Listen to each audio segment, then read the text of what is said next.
오늘 우리에게 주시는 하나님 말씀은 이사야 55장 8절 9절입니다. 이사야 55장 8절 9절 다같이 합독하겠습니다. 시작. 이는 내 생각이 너희의 생각과 다르며 내 길은 너의 길과 다름이니라. 여호와의 말씀이니라. 이는 하늘이 땅보다 높음같이 내 길은 너희의 길보다 높으며 내 생각은 너희의 생각보다 높으니라. 아멘.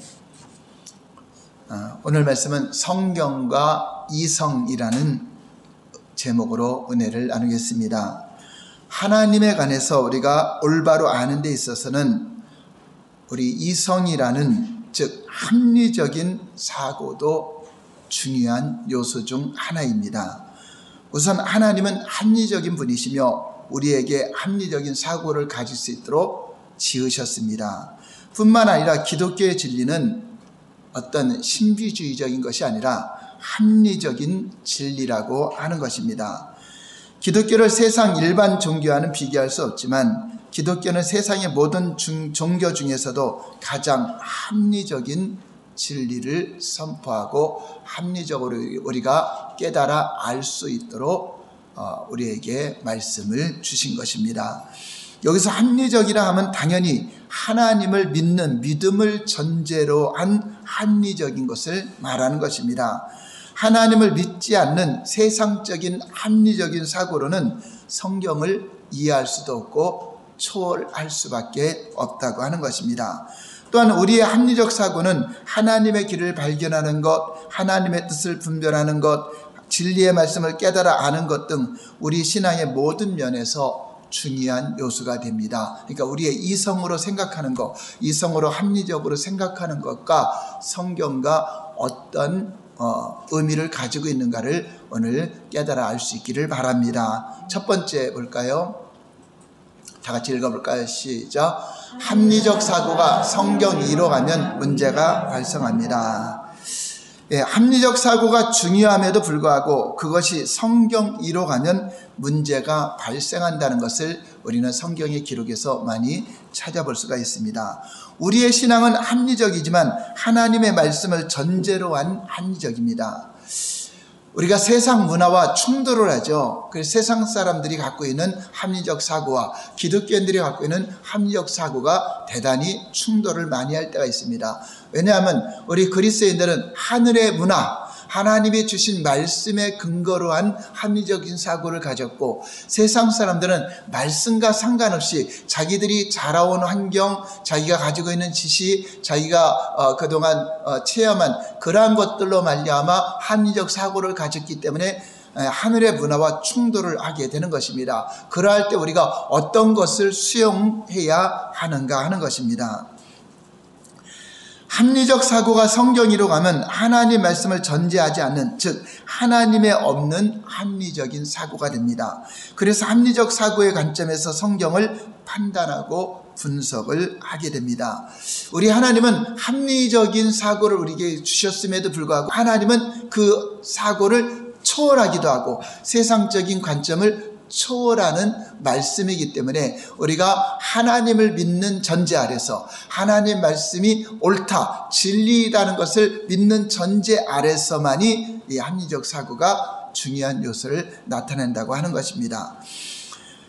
사람들은 합리적 사고에 맞는 것은 받아들이게 되고 합리적 사고에 맞지 않는 것은 이것은 버리게 되죠.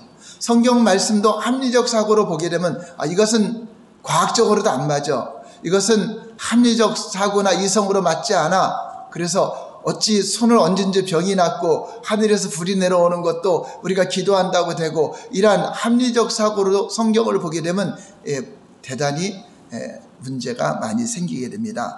그래서 합리적 사고로 신학을 주장하고 성경을 연구한 사람들이 이제 나타나게 되는데, 이렇게 이성이 성경보다 위로 올라가게 된 한 가지 결과가 바로 자유주의 신학을 낳게 된 것입니다.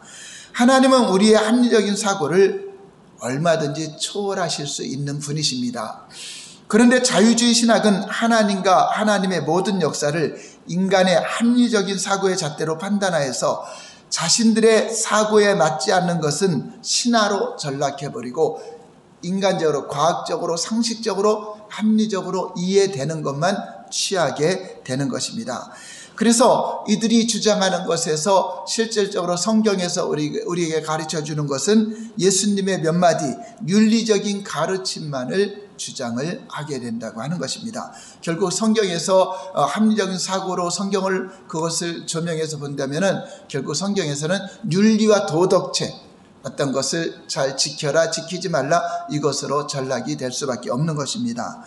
신학이 급속도로 자유화되게 된 원인 중 하나는 그것이 일반 대학에서 하나의 과목으로 가르쳐진 데에 있는 것입니다.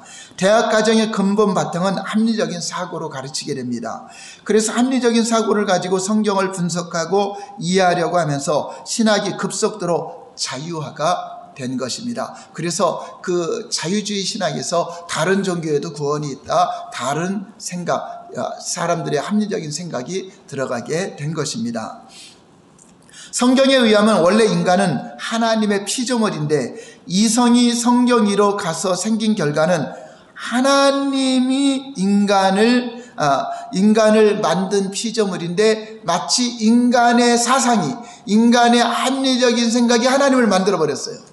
하나님은 이런 분이다, 하나님은 이런 분이다. 그러니까 인간적인 합리적인 사고에 맞춰서 하나님을 만들어버리게 된 것이죠.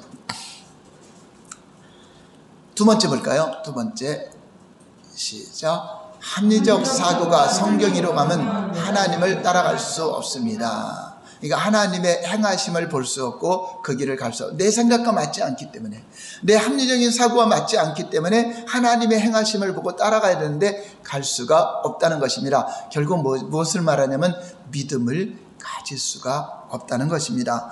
합리적 사고가 성경으로 가는 문제는 자유주의 신학을 가진 사람들만의 문제는 아닙니다. 보수 신앙을 가지고 있으면서도 합리적 사고를 성경이로 놓는 잘못을 범할 수가 있는 것입니다. 그리고 그 경우 하나님의 뜻을 합리적 사고를 가지고 분별하여 하나님과 동행하는 것이 불가능합니다. 내 생각에 어찌 바다 위로 걸어오라는 예수님 말씀에 순종하며 나아갈 수가 없죠. 그냥 합리적 사고로는 바닷물로 걸어가면 물에 빠져 죽기 때문에 예수님 말씀을 들을 수가 없는 일이 이 충돌을 하게 된다고 하는 것입니다. 물론 합리적 사고로 우리가 성경을 깨달을 수도 있고 이해할 수도 있는데 성경 말씀보다 위에 올라가면 안 된다는 것입니다. 그리고 그 경우 하나님의 뜻을 합리적인 사고를 가지고 분별하여 하나님과 동행하거나 함께하는 것이 불가능합니다. 하나님의 생각은 우리의 이성을 얼마든지 초월하시는 분이기 때문입니다. 그러니까 하나님을 믿는 전제 아래서, 하나님의 말씀을 믿는 전제 아래서 합리적인 사고가 필요하다고 하는 것입니다. 작은 첫 번째 나오나요? 볼까요? 다 같이 시작. 우선 우리의 합리적인 사고로는 하나님의 뜻을 분별할 수가 없습니다. 오늘 본문 말씀 다시 한번 볼까요? 이사야 55장 8절 9절 시작. 이는 내 생각이 너희의 생각과 다르며 내 길은 너희의 길과 다름이니라. 여호와의 말씀이니라. 이는 하늘이 땅보다 높음 같이 내 길은 너희의 길보다 높으며 내 생각은 너희의 생각보다 높은 것이다. 자, 하나님의 생각과 사람들의, 세상 사람들의 생각과 차이가 어느 정도 나죠? 하늘과 땅 차이예요. 하나님의 생각의 길과 인간의 세상적인 생각의 길과 다르다는 것입니다. 그러니까 우리가 하나님을 믿는 전제 아래서 있는 생각은 하나님과 같아야 되죠. 하나님의. 근데 세상적인 관점에 있는 사람들은 성경 말씀과 자기들 생각과 너무 같지 않는 거죠. 그래서 하늘이 땅에서 높은 것처럼 이렇게 하늘과 땅 차이로 다른 생각을 가질 수 있게 된다 하는 것입니다. 그러면 세상 지식과 세상 학문이 하나님의 뜻을 깨달을 수가 있는가 하는 것입니다. 고린도전서 2장 8절에서 10절까지 볼까요? 시작. 이 지혜는 이 세대의 통치자들이 한 사람도 알지 못하였나니 만일 알았다면 영광의 주를 십자가에 못 박지 아니하니라. 이 지혜, 이 세상에서 생각하는 통치자들과 지혜롭다고 하는 사람들도 하나님이 주시는 지혜로우신 예수님을 알지 못하였다. 한 사람도 깨닫지 못한다 하는 거죠. 9절 볼까요? 시작. 기록된 바 하나님이 자기를 사랑하는 자들을 위하여 예비하신 모든 것은 눈으로 보지 못하고 귀로 듣지 못하고 사람의 마음으로 생각하지도 못했다는가 같으네. 세상 사람들의 합리적인 사고로는 하나님의 그 사랑하는 자들에게 행하신 일들을 볼 수 없다. 10절 시작. 오직 하나님의 성령으로 이것을 우리에게 보이셨으니 성령은 모든 것 곧 하나님의 깊은 것까지도 통달하시니라. 하나님의 생각과 길은 인간의 어떤 지혜나 학문이나 지식을 가지고도 훌륭한 사람들이라 할지라도 어떤 유명한 철학자라 할지라도 그것을 깨달을 수가 없다. 오직 하나님의 성령께서 감동해 주시고 깨닫게 해주시고 역사하여야 하나님의 뜻을 알 수 있다는 것입니다. 지혜와 계시의 영으로 그러면 하나님의 뜻을 알 수 있는 유일한 방법이 무엇입니까? 우리는 합리적인 사고로는 절대 하나님의 뜻을 알 수가 없습니다. 또한 인간은 절대로 자기 스스로 하나님의 뜻에 맞도록 자기가 행동할 수는 없다고 하는 것입니다. 오직 성령께서 가르치신 것으로 성령의 인도를 받아야 될 것을 말씀하고 있습니다. 작은 두 번째 볼까요? 다 같이 시작. 하나님을 따라가려면 믿음이 필수인데 합리적 사고가 성경이로 가면 참된 믿음이 가능하지 않습니다. 자기 생각에는 나는 합리적인 사고를 가지고 상식적인 생각을 가지고 믿음을 가졌다고 했지만 하나님이 원하는 믿음이 안 될 수 있어요. 그렇죠. 우리 세상적인 상식으로는 여리고성을 걸어서 돈다고 해서 무너질까요? 그렇지 않죠. 하나님 말씀을 믿는 참된 믿음만이 그 길을 갈 수 있는데 만약에 여호수아가 세상적인 합리적으로 하나님을 믿지 한다면은 여리고성을 돌지 않았을 것입니다. 그 말도 안 되는 소리 하지 말라고 오히려 하나님 선 들으려고 하지 않았을 것입니다. 민수기 13장 25절에서 14장 11절까지 쭉 읽어보시면 사람들의 합리적인 판단이 얼마나 어리석은 것인가를 보여주고 있습니다. 하나님을 믿는 믿음이 없는 합리적 사고, 이성, 그 이성이 참 믿음을 방해하는 걸 볼 수 있습니다. 자, 볼까요? 25절부터 잘 말씀을 생각하면서 읽어보겠습니다. 시작. 40일 동안 땅을 정탐하기를 마치고 돌아와 바란 광야 가데스에 이르러 모세와 아론과 이스라엘 자손의 온 회중에게 나와 그들에게 보고하고 그 땅의 과일을 보이고 모세에게 말하여 이르되 당신이 우리를 보낸 땅에 간즉 가연 그 땅에 젖과 꿀이 흐르는데 이것은 그 땅의 과일이니이다. 아말렉인은 남방 땅에 거주하고 헤딘과 여부스인과 아모리인은 산지에 거주하고 가나안인은 해변과 요단가에 거주하더이다. 갈렙이 모세 앞에서 백성을 조용하게 하고 이르되 우리가 곧 올라가서 그 땅을 치하자 능히 이기리라 하나. 그와 함께 올라왔던 사람들은 이르되 우리는 능히 올라가서 그 백성을 치지 못하리라. 그들은 우리보다 강하니라 하고 이스라엘 자손 앞에서 그 정탐한 땅을 악평하 이르되 우리가 두루다니며 정탐한 땅은 그 거주민을 삼키는 땅이요 거기서 본 모든 백성은 신장이 장대한 자들이며 거기서 네피림 후손인 아낙 자손의 거인들을 보았나니 우리는 스스로 보기에도 메뚜기 같으니 그들이 보기에도 그와 같았을 것이니라. 온 회중이 소리를 높여 부르며 백성이 밤새도록 통곡하였더라. 이스라엘 자손이 다 모세와 아론을 원망하며 온 회중이 그들에게 이르되 우리가 애굽 땅에서 죽었거나 이 땅에서 죽었으면 좋았을 것을 어찌하여 여호와가 우리를 그 땅으로 인도하여 칼에 쓰러지게 하려는가. 우리 처자가 사로잡히리니 애굽으로 돌아가는 것이 낫지 아니하랴. 이에 서로 말하되 우리가 한 지휘관을 세우고 애굽으로 돌아가자 하매 모세와 아론이 이스라엘 자손의 온 회중 앞에 엎드린지라. 그 땅을 탐지한 자 중 눈의 아들 여호수아와 여분네의 아들 갈렙이 자기들의 옷을 찢고 이스라엘 자손의 온 회중에게 말해 이르되 우리가 두루다니며 정탐한 땅은 심히 아름다운 땅이라. 여호와께서 우리를 기뻐하시면 우리를 그 땅으로 인도하여 들이시고 그 땅을 우리에게 주시리라. 이는 과연 적과 꿀이 흐르는 땅이니라. 다만 여호와를 거역하지는 말라. 또 그 땅 백성을 두려워하지 말라. 그들은 우리의 먹이라. 그들의 보호자는 우리에게서 떠났고 여호와는 우리와 함께 하시느니라. 그들을 두려워하지 말라 하나 온 회중이 그들을 돌로 치려 하는데 그때 여호와의 영광이 회막에서 이스라엘 모든 자손에게 나타나시니라. 여호와께서 모세에게 이르시되 이 백성이 어느 때까지 나를 멸시하겠느냐. 내가 그들 중에 많은 이적을 행하였으나 어느 때까지 나를 믿지 않겠느냐. 아멘. 여호수아와 갈렙이 한편이고 10명의 정탐꾼과 백성들이 한편이 됐습니다. 자, 모두가 다 합리적인 사고로 그 땅을 정탐한 것입니다. 자, 그런데 10명과 백성들은 세상적인 관점의 합리적인 사고로 그 땅을 보았기 때문에 이 생각이 달라지죠. 여호수아 갈렙은 하나님을 믿는 믿음을 전제로 한 합리적인 사고를 가졌던 것입니다.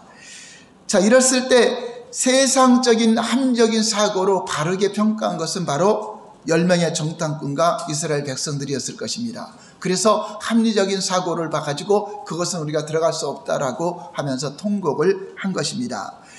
그렇다면 그 두 부류의 차이가 어떤 차이죠? 분명히 여호수아 갈렙도 합리적인 사고를 가지고 그 땅이 아름다운 땅이요 또 이길 수 있다라고 보았습니다. 자, 그랬을 때 그들과의 차이는 어떤 차이죠? 무슨 차이가 있죠? 그러니까 믿음의 차이죠. 믿음의 차이. 하나님을 믿느냐 하나님을 믿지 않느냐. 똑같은 합리적인 사고를 가졌지만 하나님을 믿지 않을 때는 겁나는 거죠. 하나님이 없는 합리적인 사고는 두려워서 못 가는 거죠. 그러나 전능하신 하나님, 살아계신 하나님, 역사하시는 하나님, 여호와 니시 하나님을 믿는 믿음 안에서는 저들은 우리의 밥이라. 얼마든지 그 합리적인 사고가 하나님을 믿는 전제로 했을 때 그것이 참 믿음을 가질 수 있다고 하는 것입니다. 세상적인 합리적인 사고를 가지고 판단했던 10명의 정탐꾼과 이스라엘 백성들의 행동의 결과, 자, 그들은 가나안 땅에 들어갔나요? 다 멸망했나요? 다 멸망했죠.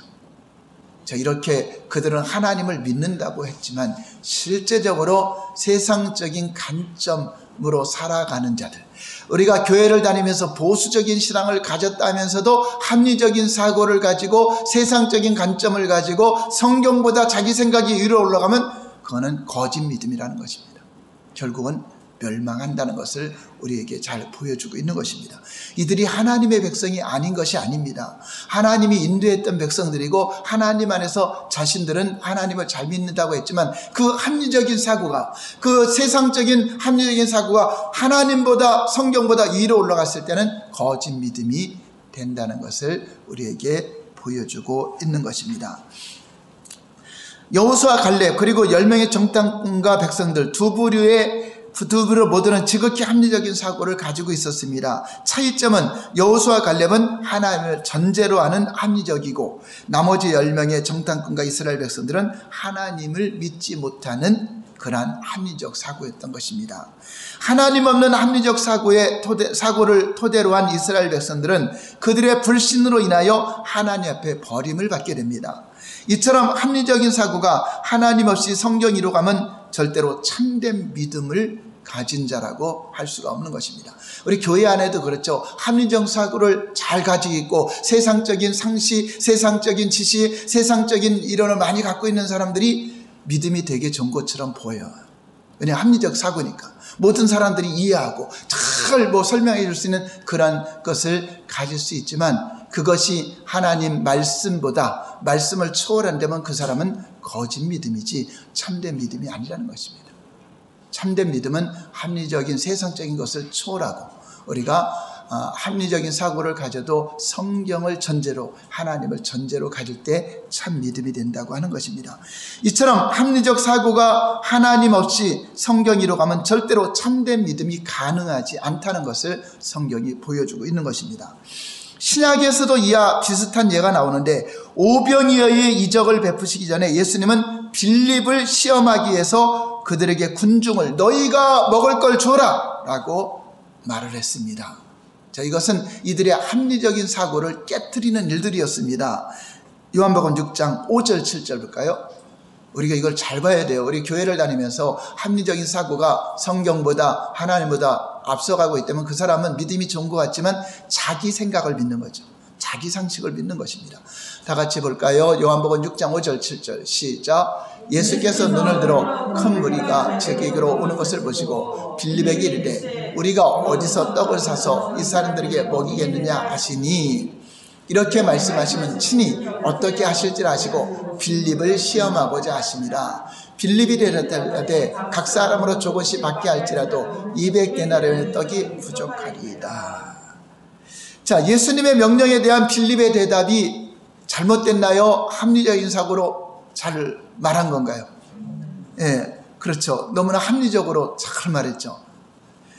그는 상황을 정확하게 판단하고 있었습니다. 그러나 문제는 빌립이 하나님을 전제로 하지 않았다는 것입니다. 예수님의 능력을 전제로 하지 않았다는 것입니다. 그래서 그것을 알고 빌립을 시험해서 그 합리적인 사고를 바꿔주려고 세상적인 관점에는 나를 믿는, 예수님을 믿는 믿음으로 볼 때 주님이면 능히 하실 수 있나이다 라고 이렇게 말할 수 있겠죠. 세 번째는 당시의 팽배한 신앙관과 성경입니다. 예, 이스라엘 백성들 에레미야 시대나 이사야 시대나 또 예수님 당시의 시대나 오늘날 시대 다 모두가 성경을 믿고 있고 하나님을 믿는다고 하고 있습니다. 그러나 그 당시에 어떠한 팽배한 신앙관을 가지고 있는가 보겠습니다. 말씀에 의한 삶을 살려면 반드시 그 당시의 팽배한 신앙관도 성경 아래서 검증이 되어야 됩니다. 그렇지 않으면 자신들은 하나님 말씀에 의한 삶을 산다고 생각하지만 실제로는 사람들의 의견에 의한 삶, 사람들의 합리적인 사고에 의한 삶, 사람들의 세상적인 상식에 의한 삶이 믿음이라고 착각을 할 수가 있다는 것입니다. 결국 하나님 말씀과 상관없는 삶을 살면서도 자신들은 율법을 잘 지키고 종교생활을 잘하고 있다. 그러나 하나님은 너희는 다 나를 떠났다. 성전에 와서 예배를 드려도 너희는 이것이 성전이라는 거짓말을 믿지 말라. 이렇게 평가를 하게 됩니다. 우리의 눈을 가리는 가장 주된 요인 중 하나는 당시의 팽배한 신앙관입니다. 작은 첫 번째 보면은 나오죠. 우리의 영적 눈을 가리게 된 주된 요인 중 하나가 당시의 팽배한 신앙관, 모든 사람들이 갖고 있는 보편적인 신앙관이 하나님 보실 때 너무나 잘못되어 있다는 것입니다. 우리는 이에 좋은 예를 예레미야 시대에서 찾아볼 수 있습니다. 예레미야 시대 유다 백성들은 하나님을 떠났고 하나님의 심판 직전에 있었다면 하나님을 보시기에는 거짓 믿음이었습니다. 잘못된 믿음이었고 하나님을 떠난 믿음이었고, 하나님은 그래서 하나님 나도 너희를 떠난다. 그래서 바벨론을 통하여 너희들을 심판한다라고 했던 시대였습니다. 그런데 그들은 그 당시에 팽배한 신앙가는 자신들은 하나님을 잘 믿고 있다. 왜 그런 가치관과 그런 합리적 사고를 가졌는가? 예레미야 시대 유다 백성들은 안식일이면 하나님께서 친히 자기 이름을 두시겠다고 맹세하신 예루살렘 성전에서 성대한 예배를 잘 드렸습니다. 예레미야 7장 2절 볼까요? 시작. 너는 여호와의 집 문에 서서 이 말을 선포하여 이르기를 여호와께 예배하러 이 문으로 들어가는 유다 사람들아 여호와의 말씀을 들으라. 유다 사람들이 다 절기 때마다 성전으로 들어오는 것을 볼 수가 있습니다. 그들은 또한 그냥 온 것이 아니라 많은 정성의 희생물들을 드렸습니다. 7장 21절 볼까요? 시작. 만군의 여호와 이스라엘 하나님께서 이와 같이 말씀하시되 너희 희생제물과 번제물의 고기를 아울러 먹으라. 희생제물도 드렸고 번제물의 제물도 잘 드렸습니다. 그들은 오늘날 또한 남예멘이나 혹은 에티오피아에 해당하는 시바 그리고 인도에 해당하는 원방에서 나오는 특별한 향품을 사다가 하나님께 드리면은 기뻐할 것이라고 생각하고 드렸습니다. 에레미야 6장 20절 볼까요? 시작.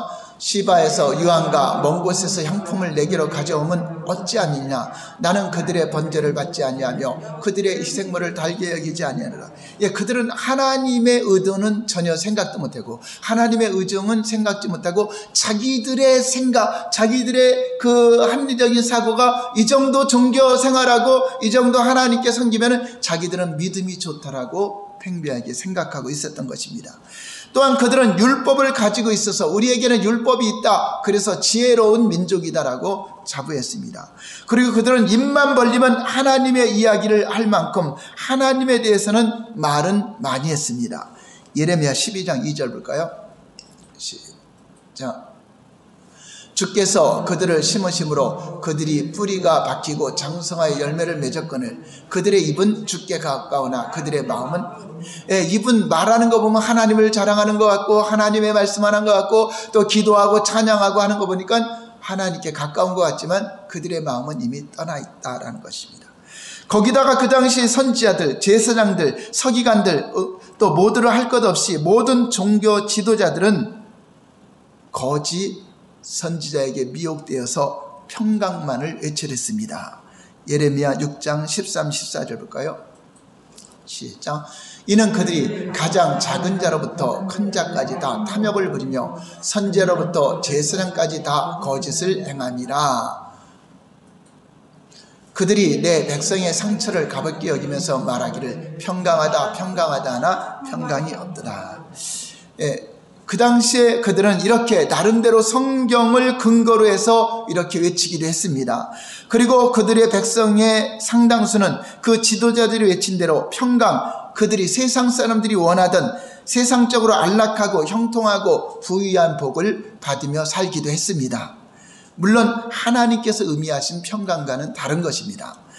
이런 상황에서 하나님은 예레미야를 보내서 안식일에 예루살렘 성전에서 성대한 예배를 드리고 나오는 유다 백성들에게 이것이 여호와의 전이라, 여호와의 전이라는 거짓말을 믿지 말라라고 외치게 했던 것입니다.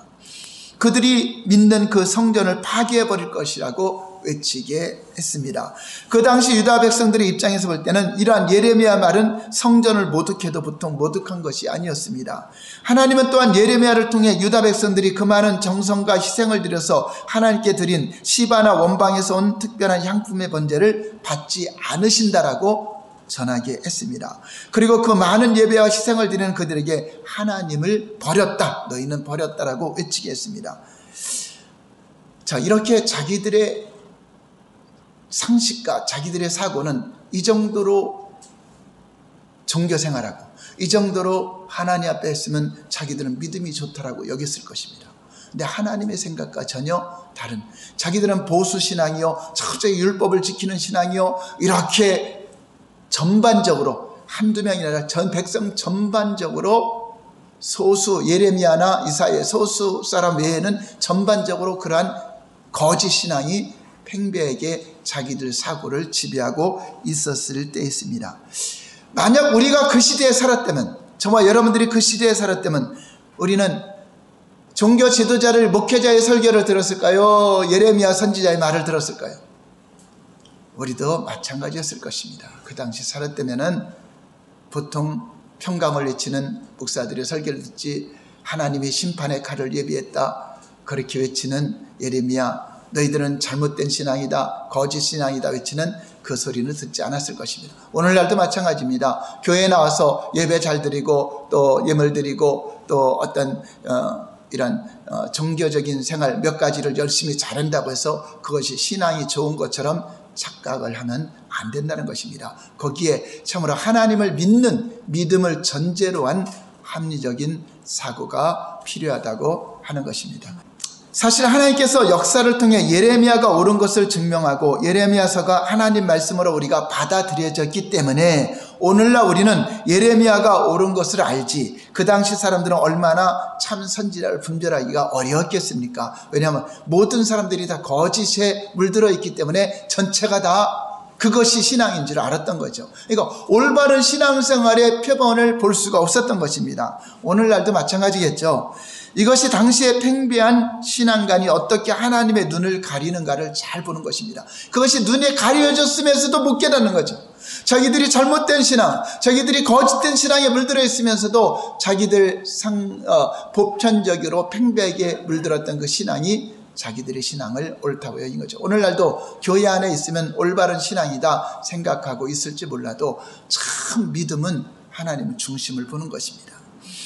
이것은 예수님 시대에도 마찬가지였습니다.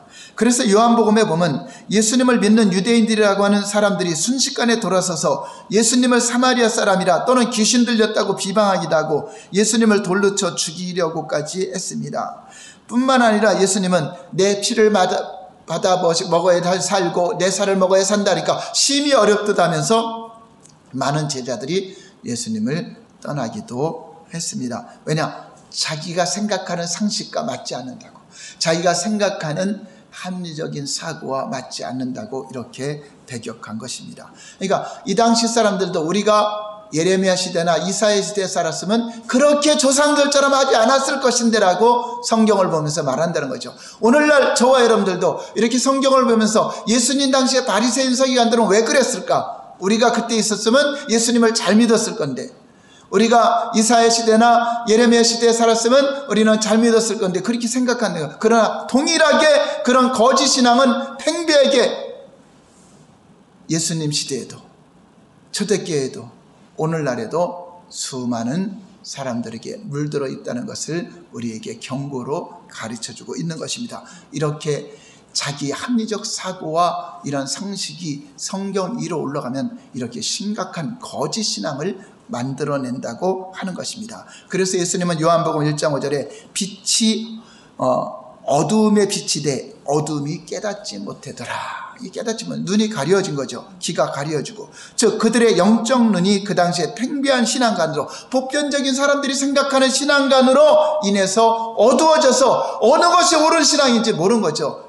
지도자들도 다 잘못되어 있고 바리새인 서기관들 종교 지도자들도 거짓되어 있고 또 이사야 시대에도 예레미야 시대에도 지도자들까지 다 거짓되어 있으니 그 자기들이 따르는 것이 옳다고 여길 수밖에 없다고 하는 것입니다.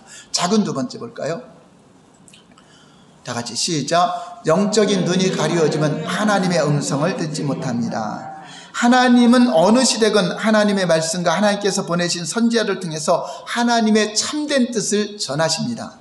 그런데 당시의 팽배한 신앙관에 의하여 영적 분별력이 어두워지면 성경을 통해서건 하나님의 선지자를 통해서건 누구든지 하나님의 음성을 못 듣게 됩니다.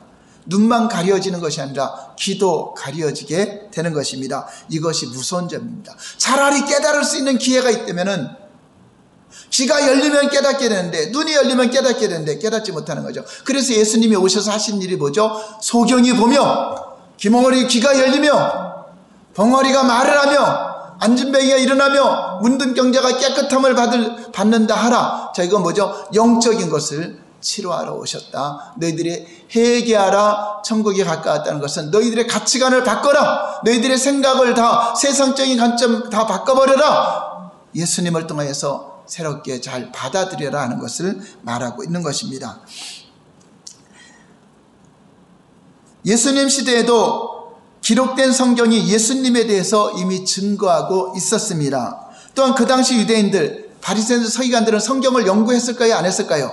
철저하게 연구했습니다. 근데 그 연구하고 상고한 것이 예수님은 내게 대해서 한 것이다. 그렇게 가르쳐 줬는데도 깨닫지 못합니다. 하나님은 또한 예수님을 통하여 놀라운 권능의 역사들을 통해서 예수님이 그리스도이심을 증거해주고 있었습니다. 그리고 그 당시 유대인들은 그 놀라운 하나님의 역사를 눈으로 직접 보며 경험됐습니다.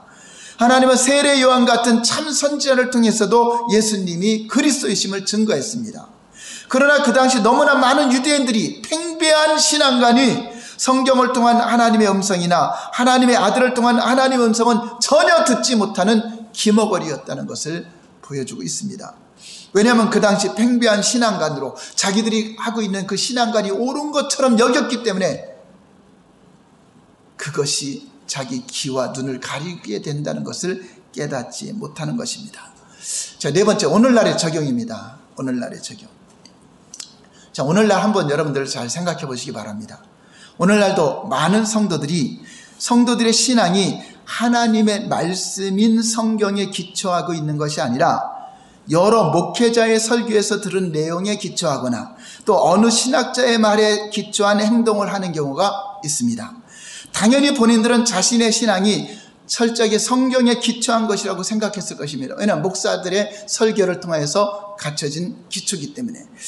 그러나 실제로 그들의 신앙은 그동안 자신들의 신앙생활을 해오면서 여러 목회자들에게서 들은 설교, 그 중에서 특히 자기 마음에 와닿는 것 위주로 형성된 가치관에 기초를 하고 있었던 것입니다. 어떤 경우에는 서로 반대되는 입장의 견해들이 그들의 가치관 속에서 선별적으로 서로가 공존하면서 내가 맞는 것만 이제 취하게 될 것입니다. 그래서 자기가 가지고 있는 이해와 다른 내용을 담임 목사님이나 다른 사람이 설교를 하면 곧바로 어떤 목사님은 이렇게 말하던데요 라고 말하면서 받아내요. 제가 전에 다니던 교회에서는 이렇게 하던데요. 그래서 목장에서나 이런 데 충돌이 일어나죠. 이것이 하나님 말씀인가 그걸 보는 게 아니라 전에 어떤 목사님은 이렇게 하던데요. 어떤 목사님은 베리칩이 666이라고 하던데요. 예를 들어서 어떤 목사님은 그거 아니라고 하던데요. 이 성경이 근거가 아니라 어떤 목사님들이 말한 거기에 기초를 두고 있습니다. 그리고 또 그들은 큰 교회를 담임하는 목회자일수록 그 목회자의 말에 더 큰 신빙성을 둔다.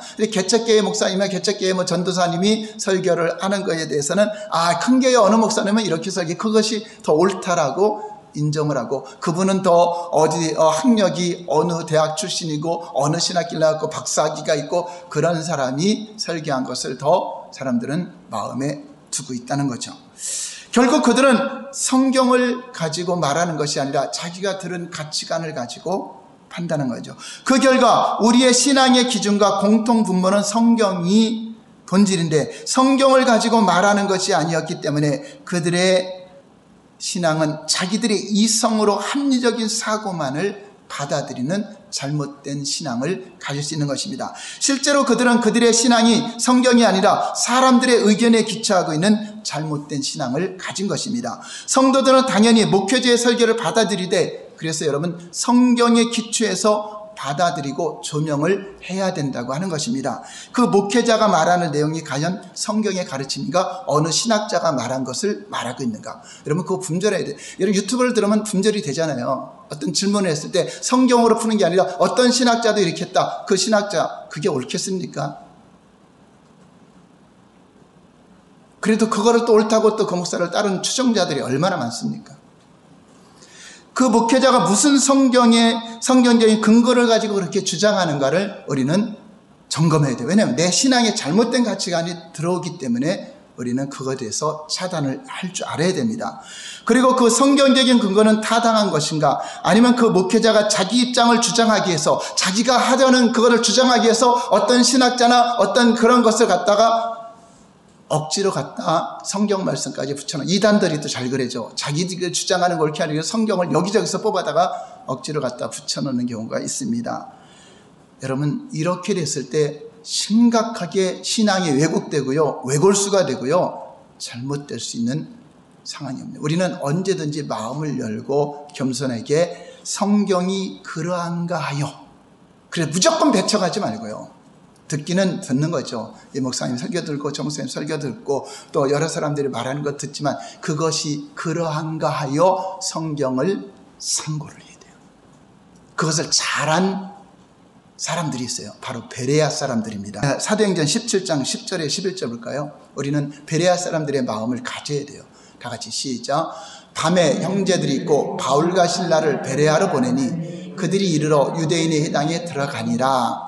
베레아에 있는 사람들은 데살로니가에 있는 사람들보다 더 너그러워서 간절한 마음으로 말씀을 받고 이것이 그러한가 하여 날마다 성경을 상고함으로.